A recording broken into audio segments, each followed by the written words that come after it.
오늘의 말씀은 지혜로운 사람과 어리석은 사람에 대해서 우리가 함께 보도록 하겠습니다.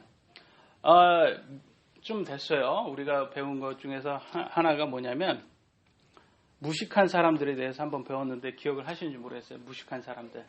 기억하십니까? 무식한 사람들에 대해서 한번 공부를 했었는데 무식한 사람들, 세상 사람들이 예수님을 믿고 예수님 말씀대로 믿는 사람을 무식한 사람들이라고 그렇게 말을 한다고 우리가 배웠어요. 베드로, 요한 같은 이렇게 사도들을 보고 종교 지도자들이 무식한 사람이라고 그렇게 생각을 했듯이 정말 하나님을 믿는 사람들, 성경을 믿는 사람들은 세상 사람들을 보기에는 무식한 사람으로 보입니다. 그들 눈에는. 근데 성경은 뭐라고 말하나? 하나님의 말씀은 뭐라고 말하는지 한번 보도록 하겠습니다. 하나님 말씀은 반대예요. 성경을 믿는 사람을 지혜로운 사람이라고 하고 그렇지 않은 사람을 어리석은 사람이라고 이렇게 말을 합니다. 그래서 성경을 통해서 우리가 함께 보도록 하겠습니다. 마태복음 7장 24절 29절 시작. 그러므로 누구든지 나의 이 말을 듣고 행하는 자는 자기 집을 반석 위에 지은 지혜로운 사람과 같으리라. 비가 내리고 홍수가 나고 바람이 불어 그 집에를 뒤치되 그 집이 무너지지 아니하리니 그가 다만 그것을 반석 위에 세웠기 때문이라. 나의 이 말을 듣고 행하지 아니하는 자는 자기 집을 모래 위에 지은 어리석은 사람과 같다 하리라. 비가 내리고 홍수가 나고 바람이 불어 그 집을 뒤치니 집이 무너져 그 무너짐이 심하리라. 예수님께서 이 말씀을 마치시면 사람들이 그분을 가르침에 깜짝 놀라 이는 그분께서 가르치시는 것이 권위 있는 자와 같고 소리가 별것 같지 아니하였습니다. 그러므로 누구든지 나의 이 말을 듣고 행하는 자는 지혜로운 사람이라고 성경은 말하려 합니다. 누구든지 나름 말은 제한이 있습니까? 누구든지 저희 교회에 올 수 있습니다. 제한이 있어요? 없습니다. 남녀, 나이 제한 없어요. 그죠? 이렇게 구원은 나이 제한도 성별도 아무것도 없습니다. 그런데 여러분이 잘 아는 우리 한국의 가장 큰 교회, 장로교회는 구원 예정론을 가리키고 있어요. 그러니까 성경적이지 않은 거를 가리키고 있어요. 성경에는 누구든지라고 성경은 말을 하고 있습니다.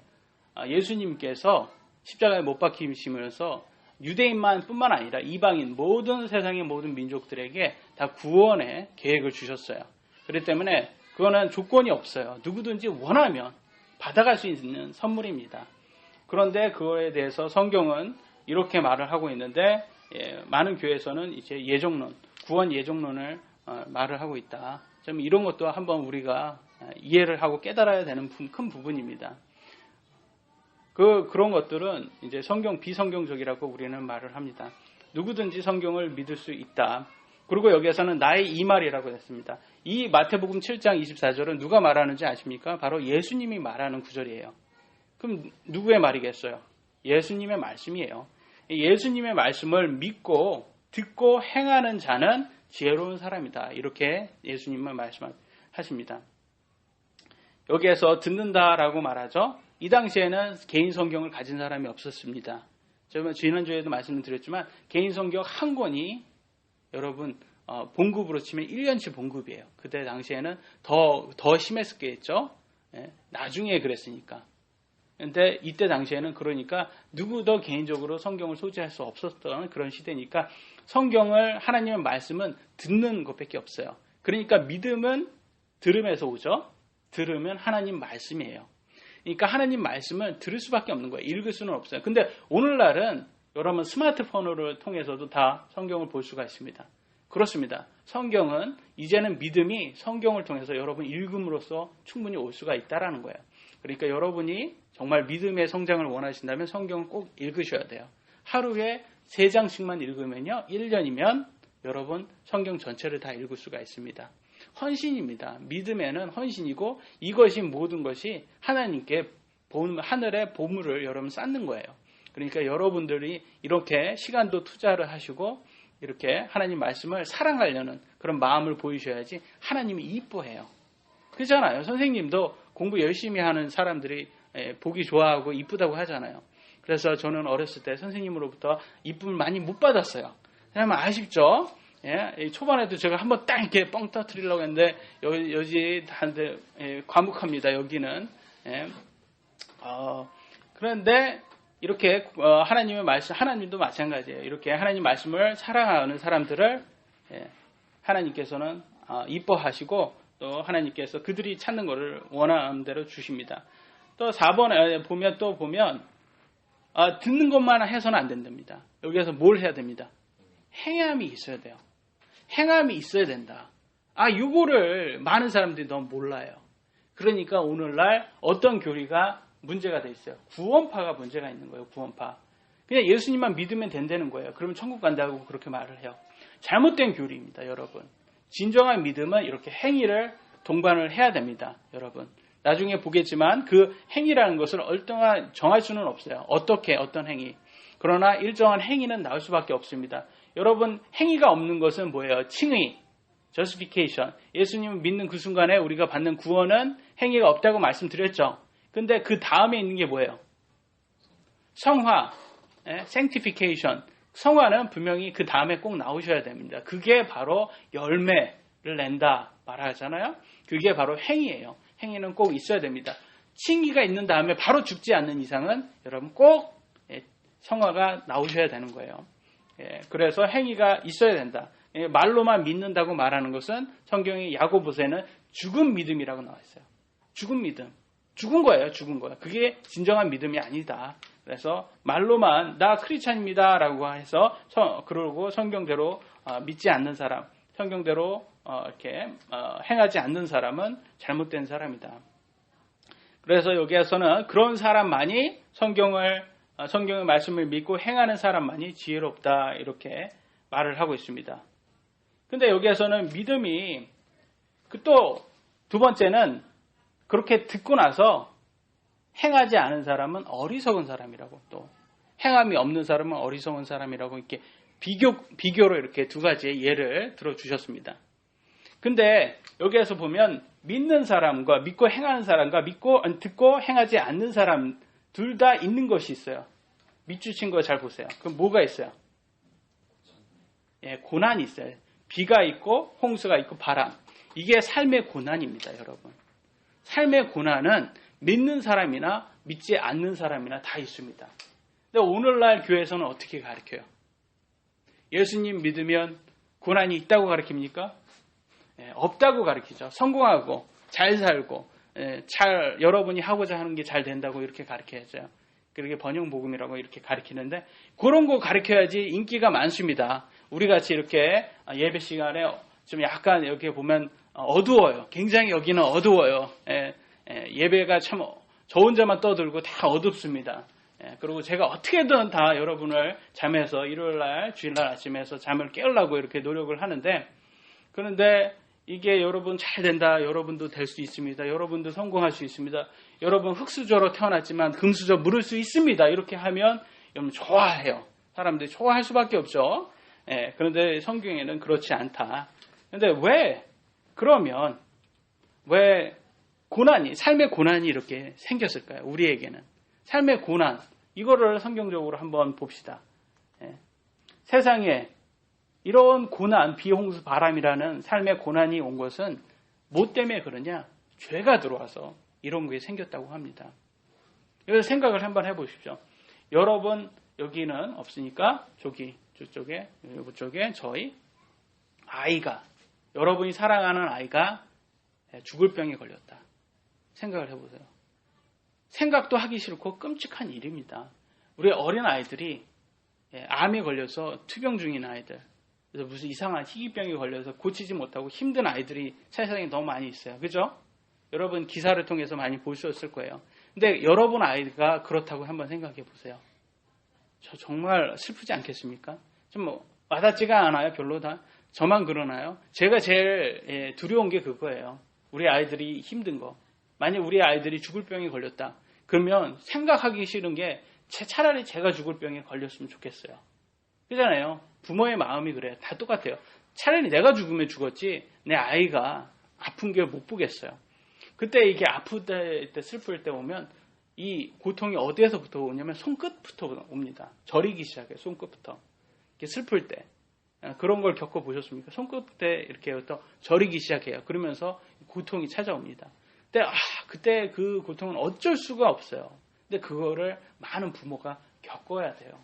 생각을 해보세요. 얼마나 힘듭니까? 지금 다 부모님도 아프시잖아요. 그런데 우진이가 만약에 그걸 아픈다고 생각해보세요. 차라리 내가 아픈 게 낫지. 우리 아들보다는. 그러니까 이것도 사실 하나님께 감사할 수 있는 게 된다는 거죠. 차라리 내가 아프니까 우리 아이들보다. 그러니까 그게 감사가 할 수가 있다라는 거죠.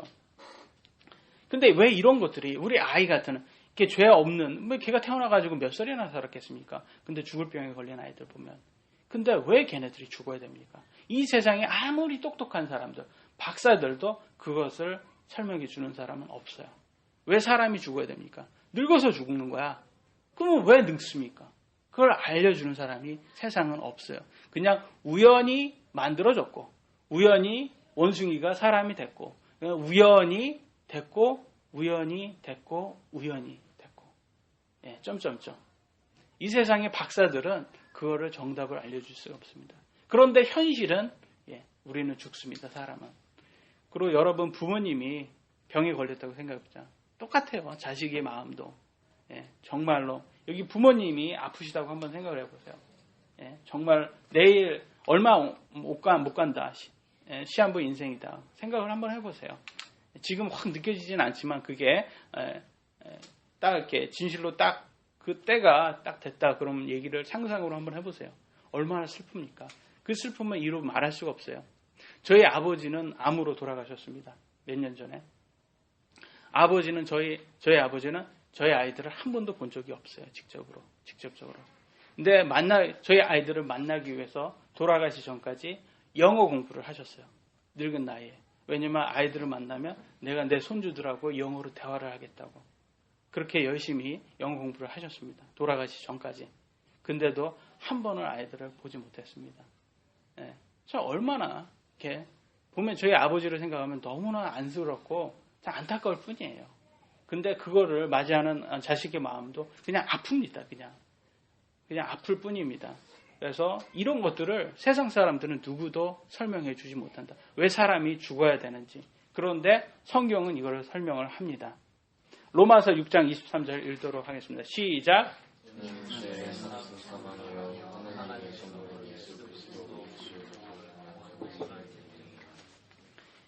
죄의 삭은 사망이다. 이 삭은 웨이즈라고 나오는데 대가야 돼. 죄 때문에 죽는다라는 뜻이에요. 이게. 죄 때문에. 왜 죽습니까 사람이? 나이가 많건 적던 왜 죽습니까? 병에 의해서. 그것은 죄 때문에 죽는다는 거예요. 아니 애가 무슨 죄가 있습니까? 그 애가 태어나서 뭘 그렇게 잘못을 했습니까? 그것은 죄를 가지고 태어났다는 뜻이에요. 죄를 가지고 태어났어. 그래서 많은 아이들을 보면 죄성을 가지고 있어요. 제 아이들은 이제 막내는 1살인데 이제는 지금은 이제 자기의 이렇게 의지가 조금 하니까 제 마음에 안 들면 장난감을 던져요. 장난감을 던져요. 그러면 혼나죠. 혼나면 한 번 혼나면 눈치를 보고 던집니다. 이렇게 이거 던지면 혼날까? 또 한 번 던지면 혼날까? 이걸 눈치를 봐요. 그러면서 안 혼날 것 같으면 또 이렇게 소극적으로 던져요. 혼날까봐 이렇게 뒤로 던져요. 이렇게 아이들한테 여러분 거짓말을 하라고 부모의 지갑에서 돈을 꺼내라고 내 거야 라고 이런 걸 하라고 이기적으로 대라고 벽에다가 색칠을 하라고 이런 걸 가르쳐 본 적이 있습니까? 반대로만 가르쳐요. 반대로 친절하라고 아이들과 싸우지 말라고 유치원에서 배워오더라고요. 싸움하면은 친구 아니야. 사이좋게 지내자. 새끼손가락 이렇게 배우잖아요. 왜 이런 거를 유치원에서 가르쳐줘야 될까요? 애들한테 싸움하는 법을 가르쳐줬나요? 누가? 그걸 가지고 태어나기 때문에 그래요. 그런 죄성을 가지고 태어나기 때문에 죄를 범하는 거다. 죄를 범하는 것은 그 자체가 몸 자체가 안에 그게 죄성이 있기 때문에 그런 겁니다. 그렇기 때문에 그 죄성 때문에 어쩔 수 없이 아이들은 죽을 수밖에 없고 어른들도 죽을 수밖에 없다. 그 죄성 때문에 몸에 있는 죄성 때문이다. 그러면 그 죄성은 어디에서부터 어떻게 왔는지 성경에 또 나와 있습니다. 로마서 5장 12절 시작. 그러므로 한 사람으로 말미암아 죄가 세상에 들어오고 죄로 말미암아 사망이 들어왔나니 이와 같이 모든 사람이 죄를 범하였으므로 사망이 모든 사람에게 임하였느니라. 그러므로 한 사람으로 말미암아. 이 한 사람은 아담이에요. 아담의 원죄죠. 죄가 세상에 들어오고 죄로 말미암아 사망이 이 세상에 들어왔답니다. 죄로 인해서 죄와 사망이 이 세상에 들어온 거예요. 그래서 사람이 죄를 범하여서 사망이 모든 사람에 임하였다. 이게 무엇을 말하냐면 인류는 모두 다 사형 선고를 이미 선고받은 거예요. 사형 선고를 받은 거예요, 여러분. 이미 모두 다 죽을 거라는 것을 하나님으로부터 너네 다 죽을 거야. 이렇게 사형 선고를 받은 겁니다. 그래서 참 성경을 보면 참 어떻게 보면 어둡고 어떻게 보면 슬픕니다. 그렇지만 여기에서 보시면 아시겠지만 이 로마서 6장 23절에 보시면 하나님의 선물은 예수 그리스도 우리 주를 통한 영원한 생명이기 때문에 그렇기 때문에 우리가 스스로 구원받지 못하기 때문에 하나님께서 자기 아들 독생자를 예수님을 보내신 거예요. 이 땅에. 그래서 예수님을 통해서 우리가 여기 이 죽음에서 이 육신의 죽음에서는 벗어날 수가 없어요. 죄성으로 통해서 가져왔기 때문에. 그런데 그로 인해서 혼까지 죽습니다. 그래서 혼도 지옥에 가야 되는 그런 걸로 태어나죠, 우리가. 그런데 예수님을 믿는 믿음으로써 혼은 사망에서 벗어나고 영원한 생명을 가질 수 있게 하나님께서 이런 성경을 통해서 이런 계획을, 구원의 계획을 우리에게 알려주셨어요. 그런데 많은 세상 사람들은 이걸 깨닫지가 못하는 거예요. 근데 그냥 사람들이, 박사들이 그냥 우연히 만들어진 거예요. 우연히. 라고 하면 그냥, 우연이구나. 그러고 생각하지 않는 겁니다. 그러나 세상은 이렇게 죽을 수밖에 없다. 근데 오늘날 교회는 어떻게 가르치냐? 이렇게 가르칩니다. 오늘날 교회는 예수님이 부적이 되어버렸어요. 예수님이 부적이 되었어요. 이걸 느껴보십니까? 지난주에 제가 말씀드렸잖아요. 우리나라의 가장 큰 문제는 뭐냐면 모든 사람 안에 뭐가 있냐? 무속이 있어요. 무속이 있다라는 거예요. 지금 일이 잘 안 풀리면 부적을 하나는 갖고 있어야 되고 또 점쟁이한테 점을 한번 받아야 되고 결혼을 하려면 뭘 받는다고 하죠? 궁합 본다고 하잖아요. 궁합. 그잖아요. 근데 왜 이렇게 우리나라처럼 궁합을 많이 보는 사람도 없는데 이혼율은 그렇게 많아요? 궁합은 그렇게 많이 보는데 왜 이혼을 그렇게 많이 하는지 모르겠어요. 다 동의를 안 하시는군요. 자, 얼굴을 보면 우리나라 이혼율이 굉장히 많다는 거는 여러분 아시죠? 모릅니까? 저 혼자만 압니까? 상당히 높아요. 궁합은 많이 보는데 왜 이렇게 그렇게 이혼을 많이 하는지 모르겠어요. 그러니까 우리나라는 사람들은 다 뭔가를 믿으려고 하고 신문을 보면서 한번에 오늘의 운세를 한 번씩은 재미로라도 본다고 합니다. 그래서 맞으면 좋고 틀려도 뭐 그렇게 아쉬울 게 없다고 그렇게 말하는 게 오늘날 우리나라의 사람입니다. 여기에서 보면 현실은 그래요. 죄로 인해서 생긴 비홍수 바람 이런 인생의 고난은 믿는 사람 안 믿는 사람 다 있다. 성경은 이렇게 말했고요. 근데 오늘날 교회는 예수님만 믿으면 모두 다 편해진다라는 그런 것을 가리킵니다. 이런 걸 번영복음이라고 하죠. 성공하면 꼭 어떤 느낌이 드냐면 무속인이 한 장 여러분 복채를 두둑하게 주시면 받는 부적과 같아요. 부적을 받고 여러분 베개 밑에다가 잘 집어넣으면 여러분 잘 될 것 같고 일이 잘 풀어질 것 같고 그리고 뭐 이렇게 바지 속에다가 이렇게 어머니가 몰래 이렇게 부적을 집어넣어가지고 꼬매줘가지고 아들내미는 있는 줄 모르고 그걸 갖고 다녀야 되고 그게 뭐 텔레비에서도 너무 지극하게 많이 나오잖아요. 그거는 뭐 똑똑하다고 하는 사람도 다 하잖아요. 그러니까 우리나라에는 그게 다 너무나 다 돼 있으니까 그게 이 기독교가 처음에 딱 우리나라 100년 전에 딱 들어왔을 때 그 사람들이 뭘 받아들였겠어요? 기독교는 받아들였는데 이게 이름이 바뀐 거예요. 그대로 우리의 무속은 그대로인데 이제 무당이 목사로 변한 거예요. 무당이 목사로 변했고 이제는 그 부적이 뭐 성경이라고 변하고 뭐 굿하는 게 있잖아요. 그게 예배로 변했고. 그러니까 믿음 그 자체는 변함이 없어요. 그냥 무속이에요. 근데 교회가 들어왔기 때문에 이름만 변했고 그런 형식이 변했을 뿐이에요. 근데 아직도 믿음은 그쪽이에요. 그래서 교회를 다니신다는 분들이 뭐 안 되면 수능 볼 때, 아들 수능 볼 때 점쟁이를 찾아가요.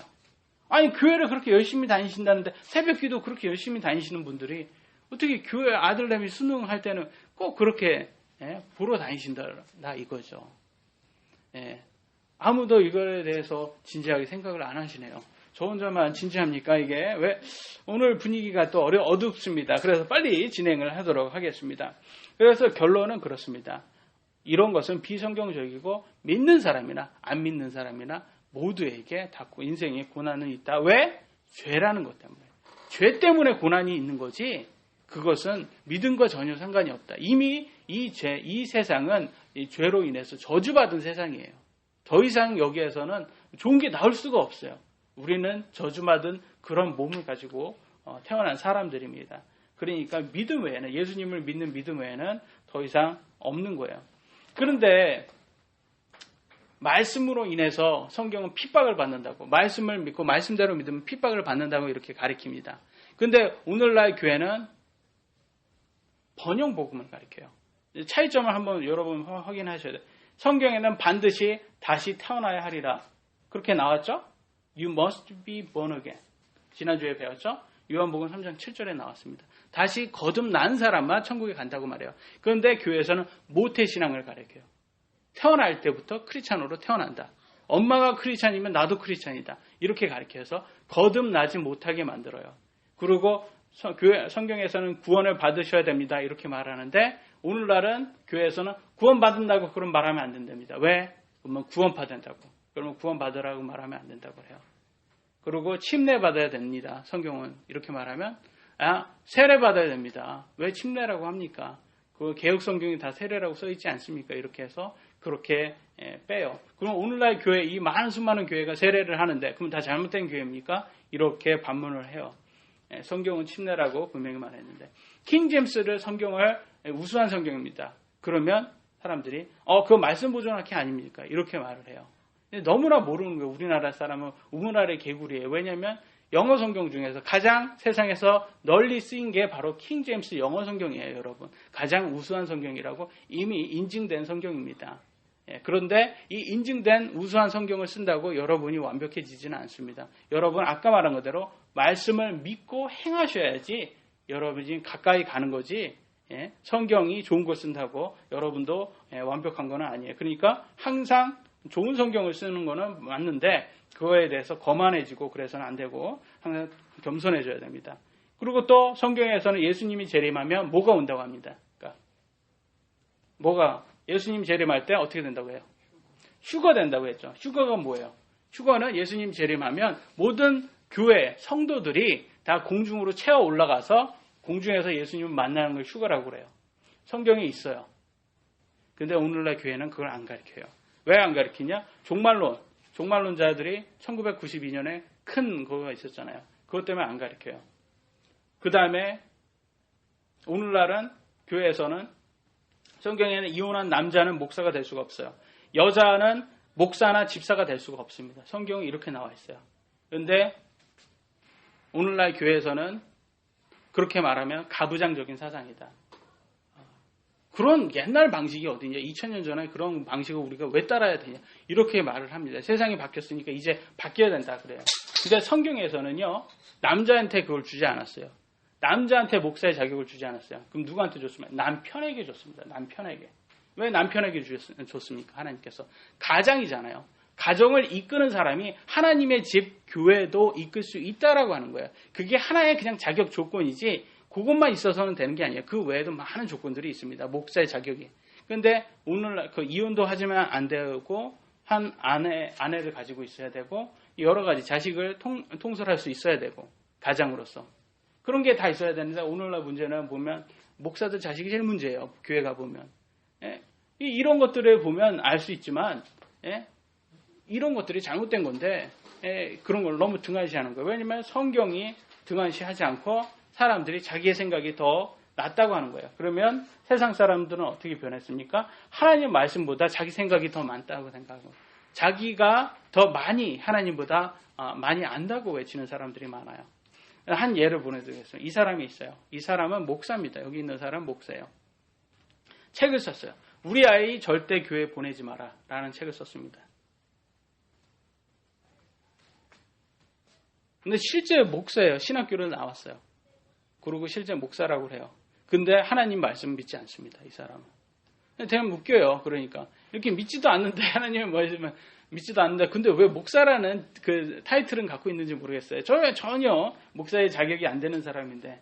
근데 이런 말을 씁니다. 이 사람이 어떻게 말했냐. 우리 아이들을 절대 교회를 보내지 않아야 되는 10가지 이유를 이렇게 적었는데, 뭐 십계명처럼 역사 의식이 제로가 된답니다. 교회를 보내면. 저는 왜 이런지는 모르겠어요. 예. 예? 역사 왜 의식이 제로가 돼요? 그러니까 이 사람이 말한 게 우리나라 역사의 그 당군 신화처럼 성경의 이야기도 신화 같은 거. 네. 이 사람은 아담을 신화로 보고 있어요. 그러니까 아담을 실제 인물로 보지 않고 진리로 보지 않고 있습니다. 그러니까 당군과 동일하게 보는 겁니다. 그러니까 말도 안 된다는 소리예요. 그러니까 이 사람은 성경 자체를 안 믿는 사람이에요. 물론 세상적으로 보면 이해가 돼요. 세상의 입장에 눈으로 본 거라고 볼 수 있어요.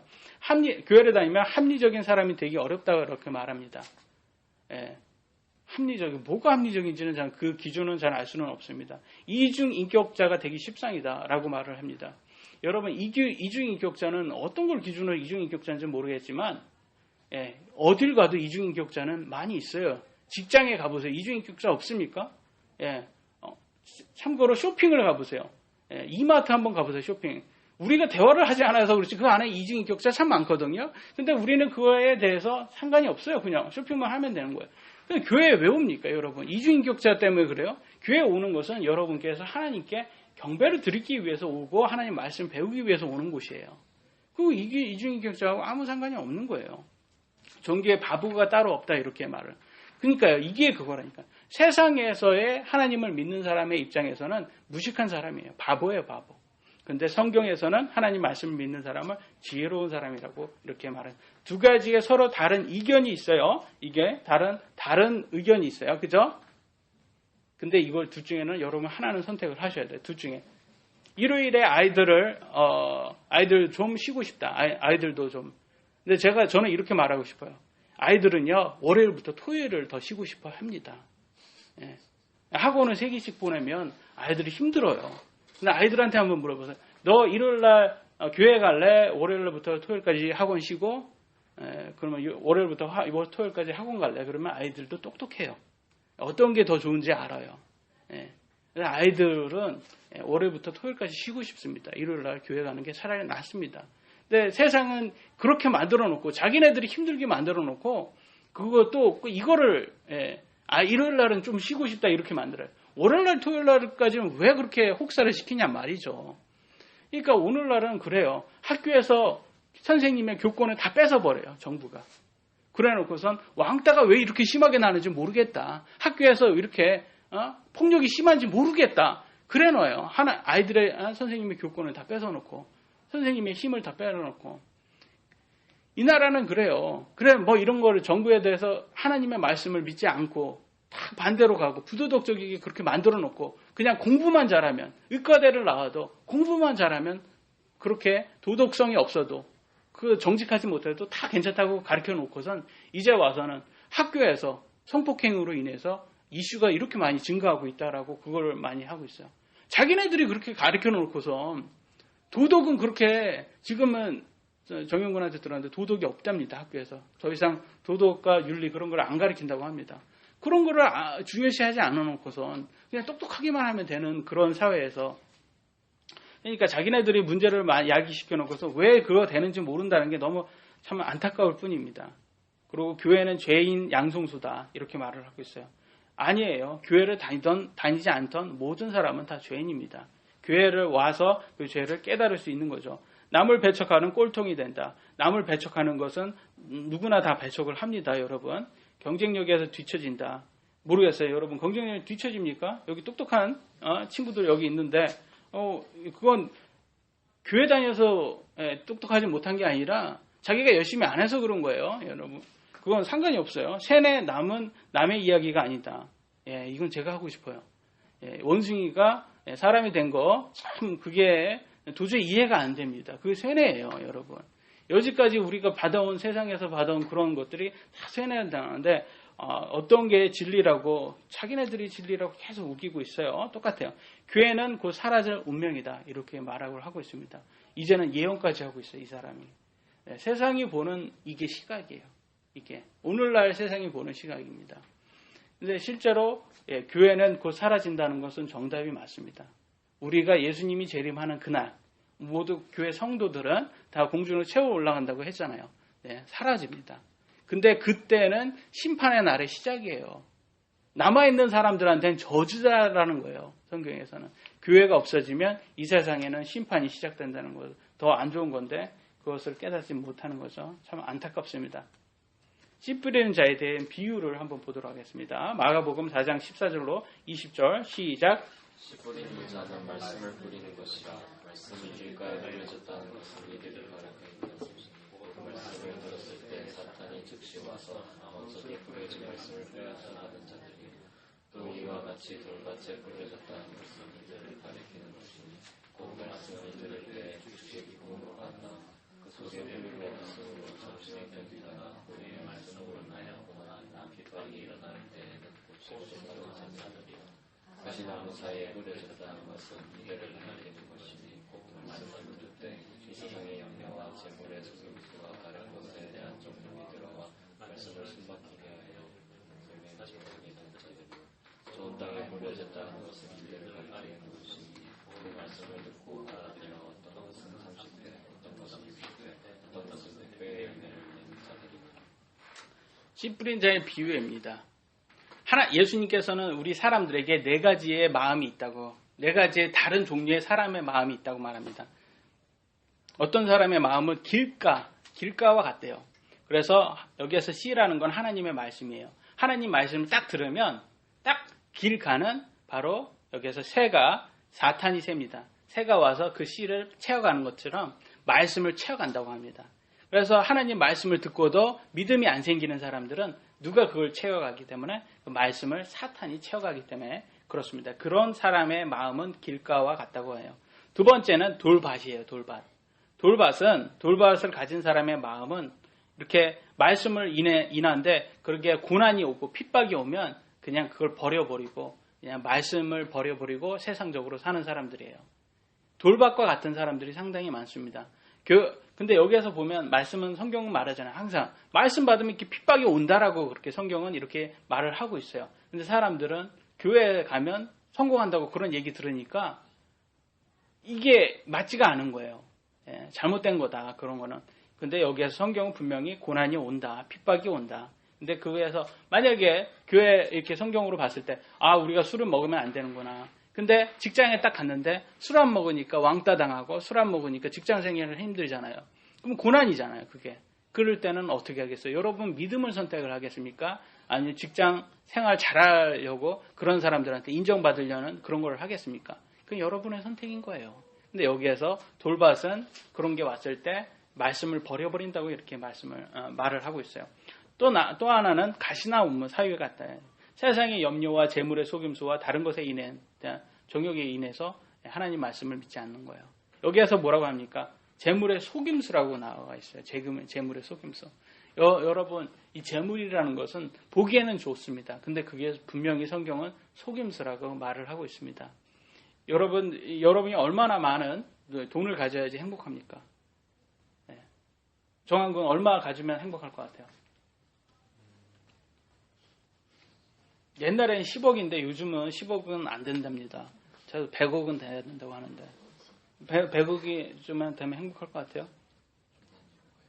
조 단위로. 100억? 100억은 좀 적다. 우리 때는 10억이었는데 요즘 젊은이는 100억이에요. 근데 정말 현실은 슬프는 7포 세대가 우리 때는 없었다는 것. 여기에서는 7포 세대가 있어요. 그러니까 우리 때는 1억이죠. 1억만 있어도 어마어마했던 건데 근데 세상은 이렇게 바뀌어가고 있는데 결과적으로는 우리 마음은 절대로 돈으로 만족이 안 되는 거예요. 행복은 돈으로부터 오는 게 아니라는 거죠. 돈으로 오는 것은 뭐냐? 편안함은 와요. 편안해집니다.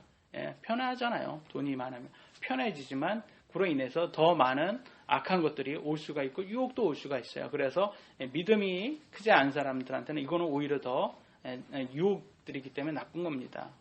근데 마지막에선 좋은 땅이 있어요. 그런 사람은 좋은 땅은 30배, 60배, 100배 열매를 낸다고 나왔어요. 분명히 그랬어요. 열매를 낸다고. 예? 이겁니다. 하나님의 말씀은 그래요. 열매는 꼭 내셔야 되는 거예요. 하나님 말씀이 들어가면 그거에 대한 어떤 사람은 30배밖에 못 내요. 근데 어떤 사람은 60배 내고 어떤 사람은 100배. 근데 그걸 딱 야, 너 이 30배 안 내면 안 돼. 이렇게 정할 수는 없어요. 예. 근데 여기에서 뭐가 중요합니까? 여기에서 중요한 것은 100배가 중요한 게 아니에요.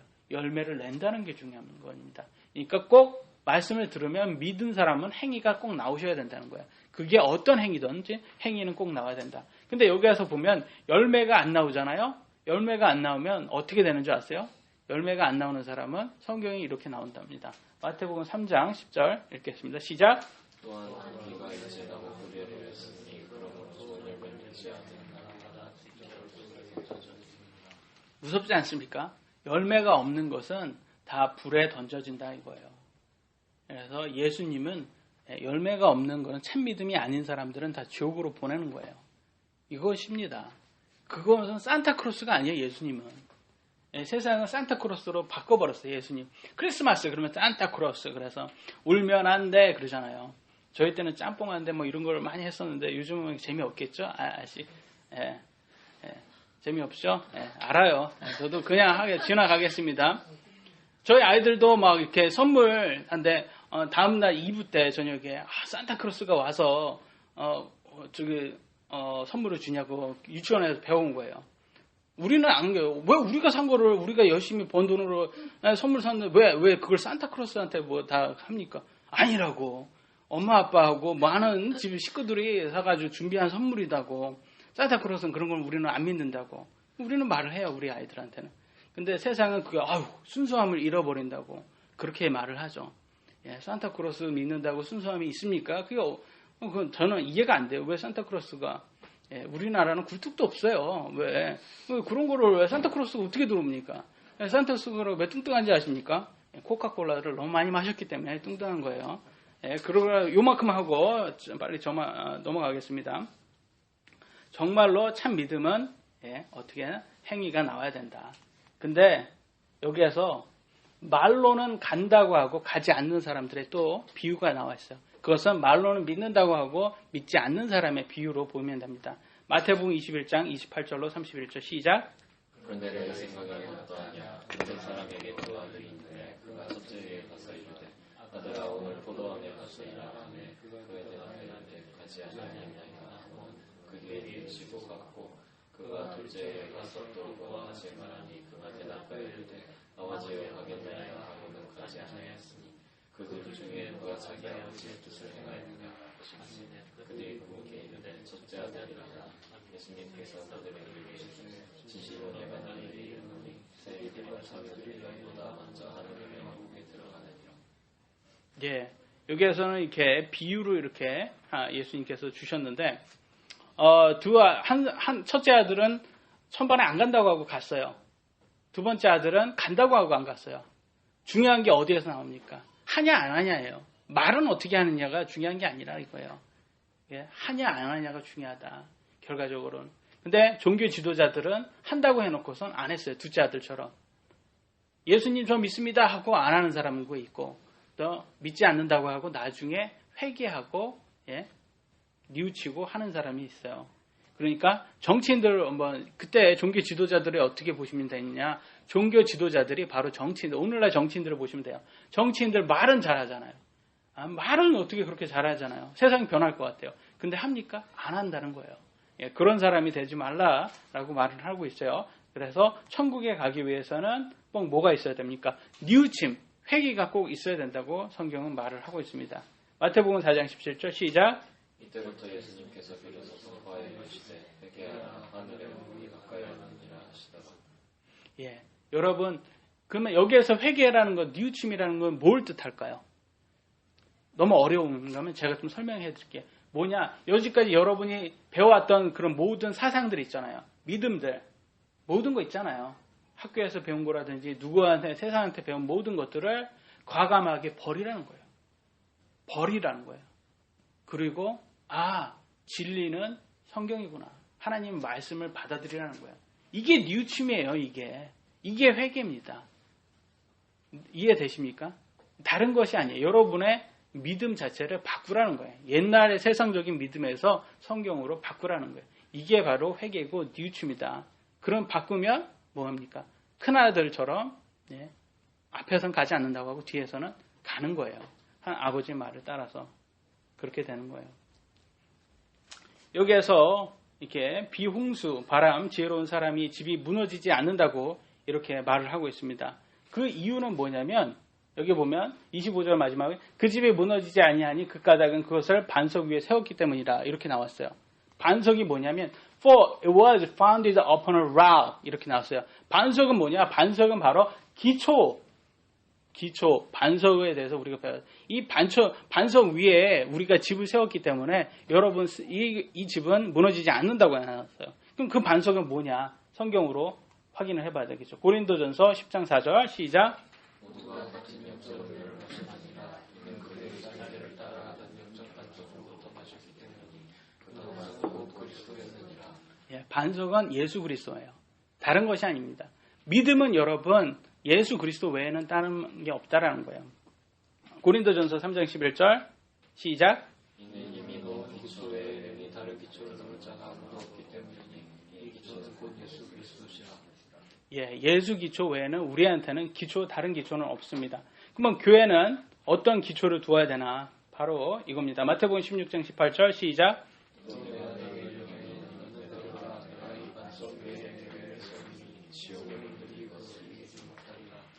이 교회라는 것은 예수님을 반석으로 세워야 되는구나.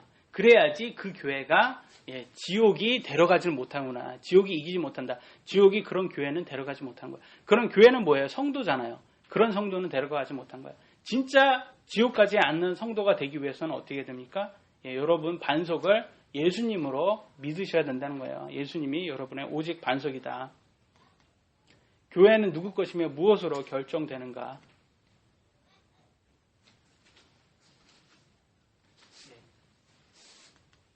디모데전서 3장 15절 시작. 그러나 내가 오랫동안 지체하며 너로 하여금 하나님의 집에서 어떻게 소중해야 할지 알게 하려 하느니 이것은 살아계신 하나님의 교회여 진리의 기둥과 같으니라. 예, 하나님의 교회예요. 교회는 하나님의 교회예요. 목사의 교회가 아닙니다. 많은 사람들은 목사의 교회로 생각하는데 목사께 아닙니다. 하나님의 거예요. 그리고 진리, 기둥과 터라고요. 진리의 기둥. 진리는 뭡니까? 반석입니다. 예수님이에요. 말씀이라는 거예요. 그러니까 교회는 말씀으로 해야 된다. 그럼 예배는 어떤 게? 말씀과 찬양으로 하셔야 되는 거예요. 근데 오늘날 교회는 저희는 졸립죠. 무지하게 졸려요. 저에서 설교는 어떻게 이렇게 졸리는지 모르겠어요. 일요일 아침마다 이렇게. 왜냐하면 성경을 제일 많이 읽거든요. 우리가. 어렵지만 힘들지만 좋은 겁니다. 이게 가장 중요한 거다. 예배는 하나님 말씀으로 이루어져야 된다. 이렇게 성경은 말하고 하고 있습니다. 그러면 세상적으로 성공한 사람을 성경은 뭐라고 할까요? 세상적으로 성공한 사람을 성경은 오히려 어리석은 사람이라고 이렇게 비유로 말을 하고 주고 있습니다. 누가복음 12장 16절로 21절 얼마 안 됐어요. 끝났어요. 이제 마지막 힘을 내서 읽도록 하겠습니다. 시작. 또 그분께서 그들에게 비유를 말씀하여 이르시되 어떤 부자의 딸이 풍성한 소출을 내매 그가 속으로 생각하여 이르되 내 열매를 쌓아둘 곳이 없으니 어떡하리까.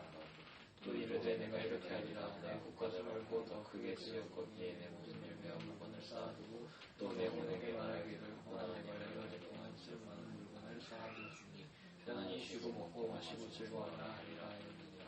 그러나 하나님께서는 그에게 이르시되 너 어리석은 자여 이 밤에 내 혼을 보아리니 그러면 네가 예비한 것들이 누구의 것이 되겠느냐 하셨으니 자기를 위하여 보물을 쌓아두고 하나님께 대해 불안하지 못한 자가 성경에서는 여기에서 뭐라고 합니까? 그들에게 비유로 말씀해 줬다고 예수님이 이렇게 말씀해요. 예수님이 이렇게 비유로 말씀했다 그러면 이건 비유예요. 이거는 실제 그게 아니라 비유입니다. 그럼 비유로 이해하시면 돼요. 그렇지 않은 것은 비유로 이해하시면 안 돼요. 근데 오늘날은 많은 교회가 모두 성경을 다 비유로 보려고 그래요. 그러니까 자기 마음대로 해석을 합니다. 그래서는 안 됩니다. 비유라고 나왔으면 문맥적으로 비운 거예요. 여기에서 이 비유를 보면 뭐랍니까? 부자가 있어요. 너무 부자라서 계속 거기에서 더 이상 수출이 너무 많기 때문에 헛간을 더 만듭니다. 곡간을 더 만들어요. 얼마나 부자입니까? 근데 하나님께서 너 어리석은 자여 이 밤에 내 혼을 요구한다. 내가 너 혼을 데리고 간다는 거예요. 오늘 죽는 거예요. 그러면 누가 권이냐 되냐 다 필요가 없는 거예요. 세상에 그것은 하나님의 목숨은 하나님에 달려 있습니다. 그러니까 그 목숨이 끝나면 다 소용이 없다. 그러니까 제일 중요한 것은 뭐니까 하늘의 보물을 쌓아두라 이거예요. 세상의 보물을 쌓아두는 것에 인생을 다 허비하지 말라는 겁니다. 하늘의 보물을 쌓아두라. 세상에는 우리가 필요한 것은 있죠. 그렇지만 중요한 것은 하늘의 보물을 쌓아두는 사람이 되어야 된다. 그렇지 않은 사람은 어리석은 사람이라고 성경은 말합니다. 마지막 구절입니다. 예수님은 말씀을 안 믿는 사람들에게 이렇게 말을 했습니다. 요한복음 8장 45절로 47절 시작. 그런즉 내가 진리를 말함으로 너희가 나를 믿지 아니하는도다. 너희 주의 누가 내게 죄를 깨닫게 하겠느냐. 또한 내가 진리를 말할진대 어찌하여 나를 믿지 아니하느냐. 하나님에게서 난 자는 하나님의 말씀을 듣나니 너희가 듣지 아니하는 것은 하나님에게서 나지 아니하였으리로다. 예수님이 진리를 말해도 그때 당시의 사람들은 이렇게 안 믿었습니다. 저는 이 구절이 저한테 참 이렇게 위로가 돼요. 왜 지금 위로가 되냐면 예수님 저희 주인인 예수님의 말씀도 사람들은 안 믿었는데 하물며 예수님의 말씀도 안 믿었는데 제가 설교한다고 믿겠습니까? 안 믿을 사람은 안 믿어요. 근데 왜 안 믿냐? 그것은 하나님께 속하지 않으냐 해서 안 믿는 거예요. 안 믿을 사람은 안 믿습니다. 여러분. 그런 사람들한테는 계속 설교를 해도 그 사람이 선택을 안 하는 거예요. 아까 말했죠. 어떤 마음을 가진 사람이라고? 길가와 돌밭과 가시나무 사이에 가진 그런 마음을 가진 사람은 믿지 않는다는 거예요. 실제로는. 그러니까 정말 진리는 하나님이다. 하나님 말씀이다. 근데 이렇게 암만 얘기를 했어도 안 믿을 사람은 안 믿습니다. 그렇지만 안 믿는 거는 누굴 믿는자? 세상의 신 사탄을 믿는 거예요. 그들은 안 믿는다고 말을 하지만 그게 바로 사탄의 말을 믿는 거예요. 사탄의 말을 믿을 것인지 하나님의 말을 믿을 것인지 성경을 믿을 것인지 여러분이 선택은 여러분의 것입니다. 여러분 어떤 거는 3개가 있는 것도 있고 여러 개가 있는 게 있어요. 근데 2개만 있는 게 있습니다. 바로 참과 거짓이에요. 참과 거짓은 중간은 없어요. 참 아니면 거짓이에요. 둘 중에 하나입니다. 어떤 게 참이고 어떤 게 거짓인지는 여러분이 선택하시기 바랍니다. 오직 성경을 믿는 사람만이 성경은 지혜로운 사람이고 그렇지 않은 사람은 어리석은 사람이라고 말했습니다. 오늘 여기까지 하도록 하겠습니다.